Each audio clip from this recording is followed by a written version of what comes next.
Surabaya kembali jadi tuan rumah ajang bergengsi.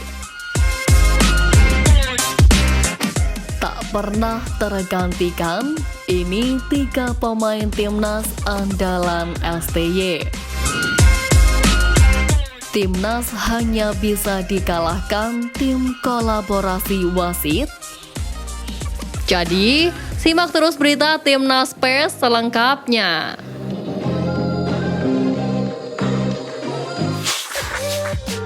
Surabaya kembali jadi tuan rumah ajang bergengsi.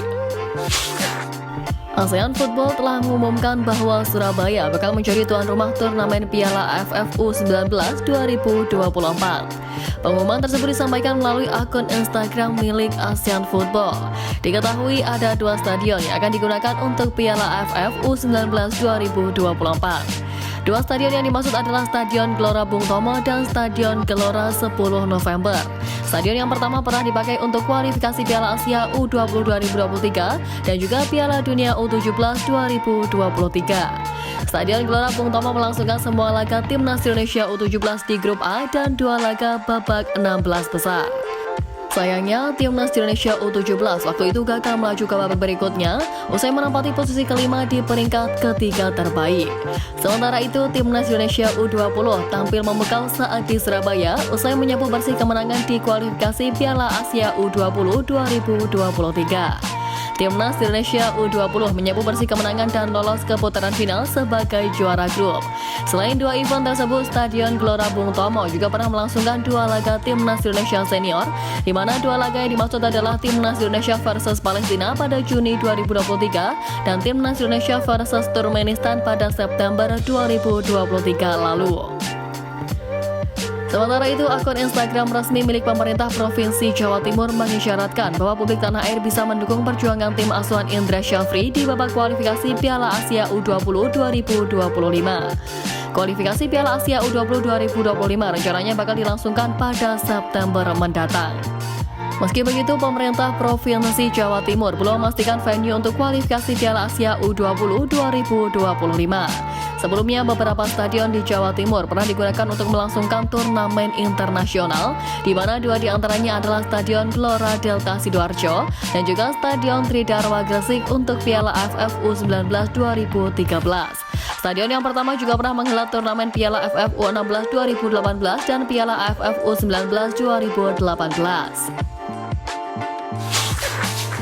Tak pernah tergantikan, ini 3 pemain timnas andalan STY. Menempuh 7 pertandingan di Piala Asia U23 hingga Olimpiade Paris, pelatih timnas Indonesia U23 Sintayong memang tak banyak melakukan perubahan komposisi pemain. Tercatat ada 3 pemain yang nyaris tak tergantikan sejak pertama datang di Qatar hingga berpindah ke Prancis. Pertama, Hernando Ari Sutaryadi. Hernando merupakan andalan Sintayong di tim senior maupun U23. Hernando selalu bermain 90 menit saat Piala Asia U23 kecuali ketika melawan Yordania. Total kiper Persebaya Surabaya itu mencatatkan 689 menit bermain dari 7 laga Timnas Indonesia U23. Kedua, Pratama Arhan. Back Swan FC ini turut menyumbang 1 assist ketika melawan Yordania. Mantan pemain PSIS Semarang itu kembali bermain penuh ketika Indonesia menghadapi Guinea kemarin. Total Arhan membukukan 690 menit bermain dari 7 laga. Ketiga, Marcelino Ferdinand. Nama Marcelino Ferdinand selalu mengisi starting line up Timnas Indonesia U23. Gelandang Kameska Denze itu turut menyumbang 2 gol ke gawang Yordania. Lino juga masuk dalam jajaran pemain dengan heatmap terbaik di Piala Asia U23. 3 pemain ini pun berpotensi kembali dipanggil Sintayong saat kualifikasi Piala Dunia 2026 Juni nanti. Timnas hanya bisa dikalahkan tim kolaborasi wasit. Keinginan timnas Indonesia untuk bisa kembali berkiprah di ajang Olimpiade untuk kali pertama semenjak tahun 1956 lalu akhirnya pupus sudah. Pada laga playoff Olimpiade Paris 2024 melawan Guinea, timnas Indonesia akhirnya harus menelan kekalahan tipis dari sang lawan dengan skor tipis 1 gol tanpa balas. Satu-satunya gol Guinea yang mengubur mimpi Olimpiade timnas Indonesia tersebut diciptakan oleh Ilaik Somoriba melalui titik penalti ketika pertarungan memasuki menit ke-28.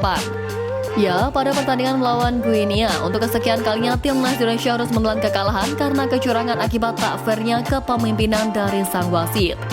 Pasalnya, terlihat jelas jika sejatinya hadiah penalti yang memenangkan Guinea tersebut tidaklah mungkin terjadi jika wasitnya fair.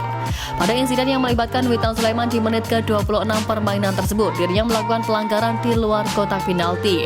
Namun sayangnya, wasit Francois Latexhier yang memimpin laga justru langsung menunjuk titik penalti tanpa melakukan koordinasi dengan hakim garis terlebih dahulu. Kecurangan yang terjadi di laga melawan Guinea tersebut bukanlah yang pertama terjadi kepada timnas Indonesia. Sebelumnya di ajang Piala Asia U23 lalu, anak asuh Sintayong tersebut beberapa kali menjadi korban kejahilan perangkat pertandingan. Tentu saja kita masih ingat dengan laga pertama melawan Qatar lalu. Saat itu pasukan muda merah putih yang tampil jauh lebih baik harus menelan kekalahan karena penalti gaib yang didapatkan oleh Qatar, serta kartu merah yang harus didapatkan oleh Muhammad Ramadan Sananta dari Nasrullah Kabirov yang menjadi pengadil laga. Tak hanya melawan Qatar, laga semifinal melawan Uzbekistan pun Indonesia dikerjai oleh sang pengadil. Selain memberikan keputusan yang kontroversial dengan menganulir gol dari Ferrari, wasit Shen Yinhao asal Cina juga memberikan kartu merah langsung kepada Rizky Ridho yang melakukan sapuan bola di area pertahanannya. Dua kekalahan yang dialami oleh timnas Indonesia U23 tersebut bukan terjadi karena buruknya kualitas permainan yang ditunjukkan oleh Ivar Jenner dan kawan-kawan, namun lebih kepada keputusan wasit yang tak fair. Dan seperti halnya dengan dua laga tersebut, kekalahan Indonesia melawan Guinea pun tak luput dari buruknya kinerja wasit yang memimpin jalannya laga. Jika melihat fenomena ini, sepertinya timnas Indonesia U23 hanya bisa dikalahkan oleh tim lawan yang berkolaborasi dengan wasit pemimpin pertandingan.